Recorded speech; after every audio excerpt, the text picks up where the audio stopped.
श्री सखी शुभे पापहारिणि पुण्यदे नमस्ते नारद मुने नारायणी मनः प्रिये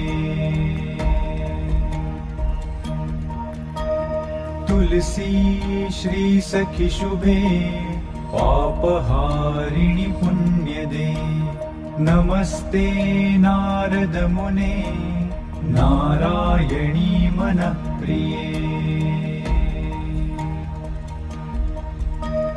तुलसी श्री सखी शुभे पापहारिणि पुण्यदे नमस्ते नारद मुने नारायणी मनः प्रिये। सर्वांना गुड मॉर्निंग। तर आजच्या दिवसाची जी आपली सुरुवात आहे ती झाली आहे आणि आजचा दिवस आहे तुमच्या सर्वांना खूप आनंदाचा आणि सुख समृद्धीचा जाओ हीच महादेवाच्या चरणी प्रार्थना। तर आता सकाळचे वाजले आहेत 9:30 आणि तुम्ही माझ्या मागे बघू शकता की मी जो गायींचा गोठा आहे अगदी क्लीन केलेला आहे आणि आज सकाळपासून वातावरणात खूपच सारे धुके होते आणि आमच्या शेतकऱ्यांचं कसं असतं ना की वातावरण बाहेर किती खराब असो म्हणजे पाऊस असो ऊन असो किंवा थंडी असो तरी लवकर उठून गायींचं काम आवरावंच लागतं। त्यांची दूध त्यांची जी वेळ आहे त्या वेळेवर काढावंच लागतात। तर असं आमच्या शेतकऱ्यांचं असतं। तर सकाळी खूप लवकर उठून गायींचं पण आवरलं। मुलं पण स्कूलमध्ये गेलेले आहेत आणि आज आहेत सावित्रीबाई फुले जयंती। माझ्याकडनं सावित्रीबाई फुले जयंतीच्या हार्दिक शुभेच्छा आणि आता आपण व्हिडिओला सुरुवात करूया। तर हे बघा इथे ज्या गायी आहेत त्या चारा वगैरे खाऊन अगदी व्यवस्थित बसलेले आहेत आणि आता आपण जाऊया घरामध्ये आणि परत पुन्हा 12 वाजता त्यांना पाणी पाजूयात कारण की आता थंडी असल्यामुळे ते जास्त काही पाणी पित नाहीत। मग थोडंसं ऊन आणि नंतर जसं ऊन जर आलं तर तेव्हा मी त्यांना पाणी पाजते। तर आता मग आता घरात जाऊन आपण थोडासा चहा नाश्ता करूयात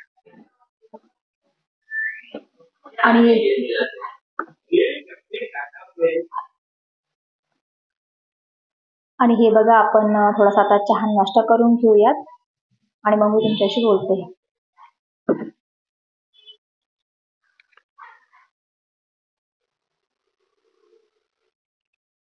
बघा इकडे कोंबड्या चरत आहेत आणि माझ्या बकऱ्या पण आहेत त्यांना पण मी इथे दिखायला इथे टाकून दिलेले आहेत।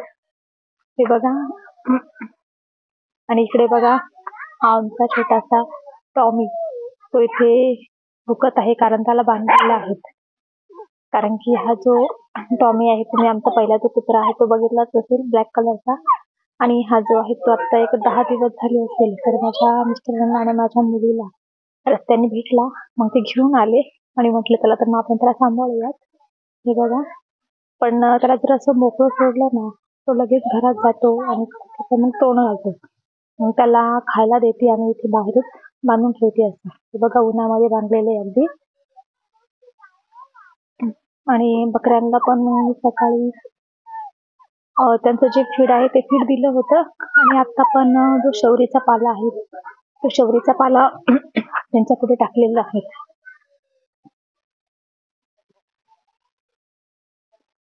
हे बघा इथे कोंबड्या पण आहेत त्या पण चरत आहेत। त्याला आपण आज कोंबडीला अंड दिलं आहे की नाही बघूया।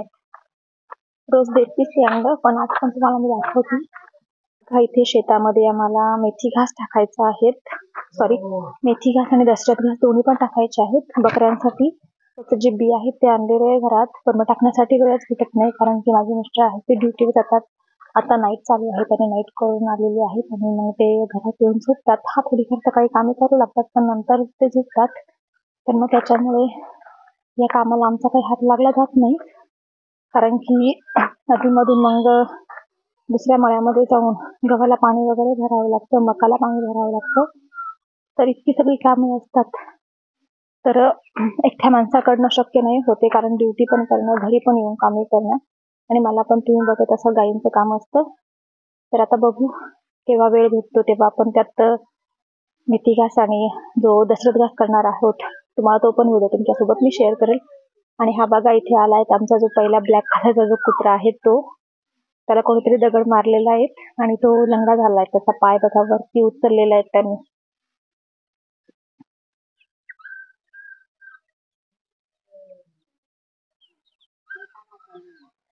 आणि हे बघा माझी जी कोंबडी आहे ती इथे अंडे देत असते, कारण प्रत्येक कोंबडीची जागा आहे ती फिक्स अशी नसतेच.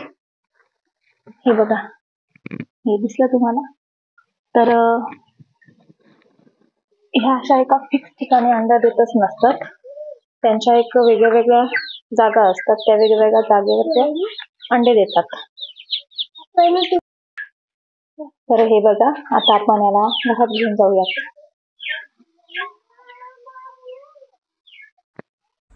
आणि हे बघा, आमच्या घराच्या साईडला जे चिक्कूचं आणि रामफळाचे जे झाडे आहेत, तिथे बघा हे मला एक चिक्कू भेटलेलं आहेत.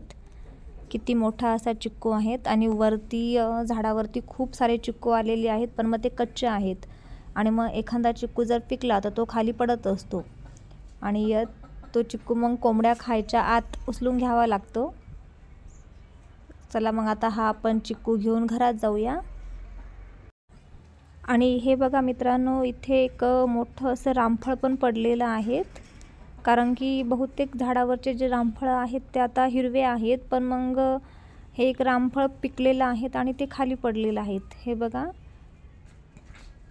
ते फुटलेलं आहे थोडंसं, पण मग खाण्यासाठी छान आहेत.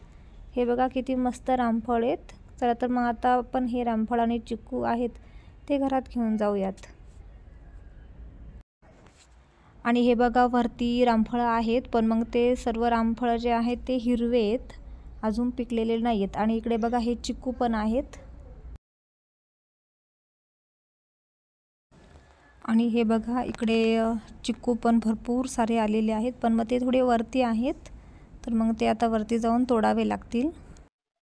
हे बघा मित्रांनो, आता इथे मला भेटलेले आहेत आमच्या झाडाचे अगदी फ्रेश असे चिक्कू, आणि इकडे आहेत हे रामफळ. तुम्ही बघू शकता, हे बघा, हे आहेत रामफळ.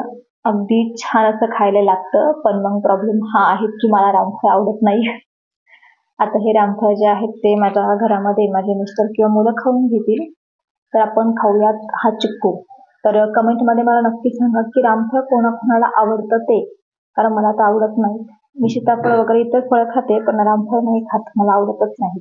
पण हा चिक्कू खाऊयात. तुम्ही पण असे चिक्कू खायला या. आणि दुसरं एक सांगा की कोणाच्या घराजवळ असं चिक्कूचं झाड आहे किंवा रामफळाचं झाड आहे ते, कारण की चिक्कूचा सीझन आता जेव्हा सुरू होईल ना, तेव्हा अक्षरशः मी तुम्हाला व्हिडिओमध्ये नक्की दाखवेल की माझी अक्षरशः 1 ते 2 जे कॅरेट आहेत ते कॅरेट भरभरून चिक्कू निघतात.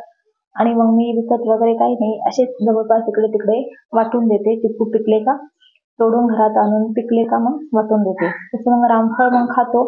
आणि रामफळाचं काय होतं की जे झाड आहेत ना ते अगदी उंच आहेत, मग त्याच्यामुळे ते तोडताच येत नाही रामफळ.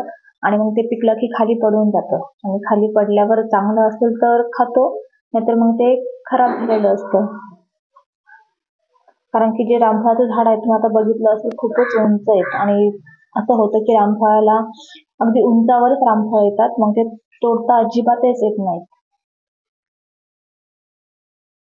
आणि आपण जे मार्केटचे चिक्कू खातो ना, तर त्याच्यामध्ये असं इंजेक्शन देऊन वगैरे पिकवतात. तसे हे जे चिक्कू आहेत ना अगदी छान लागतात, खायला खूपच गोड असतात आणि नॅचरल आहेत, त्याच्यामुळं खायला खूपच गोड आहेत हे चिक्कू.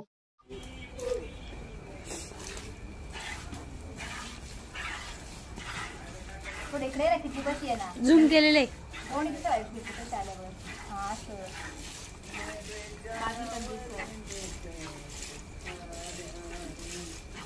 मध्ये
होते ना मित्रांनो, मी आता सगळ्या गायींचे जे दूध आहेत ते काढून घेत आहेत आणि नंतर मग मी तुमच्याशी बोलते.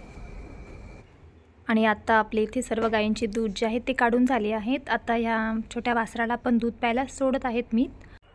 आजचा व्हिडिओ तुम्हाला कसा वाटला मला कमेंट करून नक्की सांगा आणि व्हिडिओला लाईक करा. आणि चॅनलवर तुम्ही जर नवीन असाल तर चॅनलला सबस्क्राईब करायला विसरू नका. तर माझ्या सर्व यूट्यूब फॅमिलीला गुड नाईट.